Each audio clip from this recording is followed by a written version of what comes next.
Mashed potatoes seem to go great with everything. Buttermilk mashed potatoes are the tradition, but have I got a recipe here for you. Greek-style mashed potatoes with some feta cheese. Let's get cooking with style.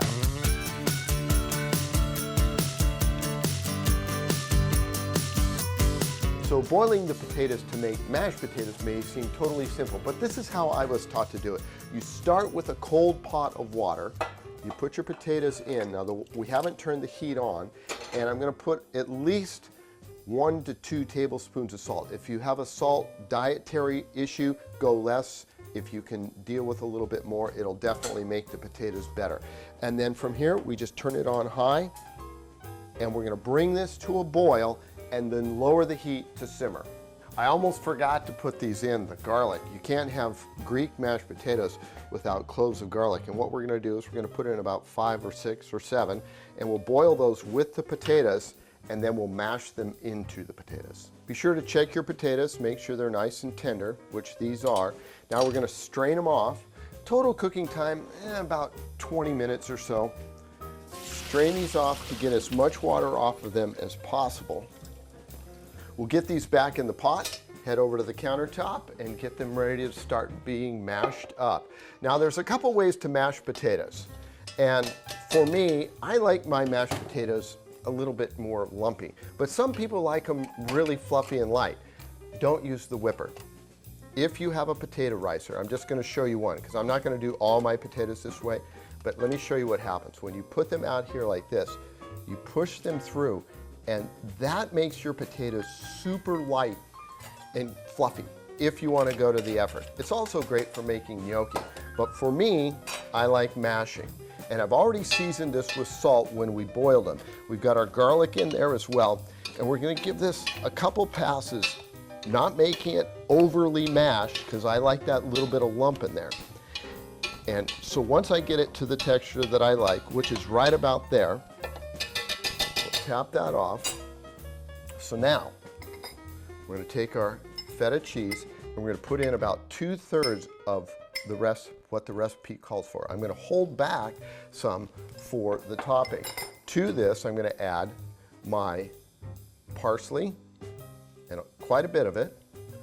In addition to this, we're going to put in a little bit of butter, about, I'm going to say about 2 tablespoons. If you like more, go ahead. I mean, what the heck.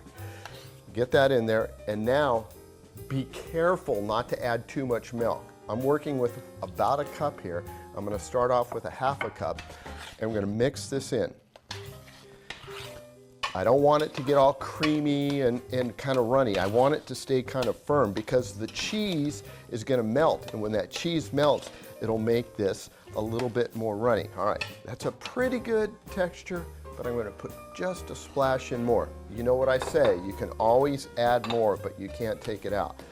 So we've got our potatoes pretty much incorporated to where I like them. At this point, now keep in mind the feta cheese is very salty, and we've salted the water. Taste this. Plenty of salt, maybe a little pepper. And then we're going to transfer this, a lot of steps, but worth it, to our baking dish, and put that baking dish with our feta cheese back in the oven to heat these up. All right, in goes our potatoes. It's a lot of work, huh?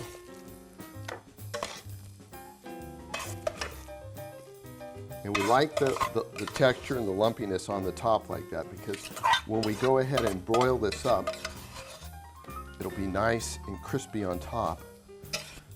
I'll get most of this out. So to this, get that spread around in there. And we'll take our feta cheese, sprinkle it over the top.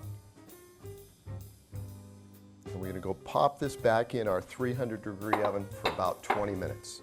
Best if you put these potatoes in the oven just before you're ready to serve dinner, so they come out piping hot. Potatoes have been in the oven for about 20 minutes, so what I'm going to do is turn the broiler on and get that flame going so we get a nice golden brown on top.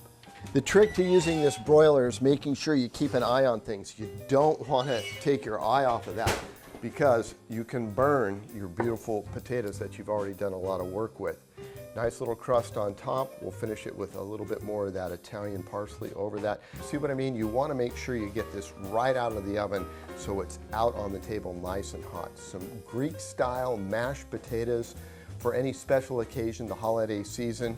Totally different than what most people are serving up. If you'd like this recipe, go to our website, cbs8.com/recipes. Enjoy.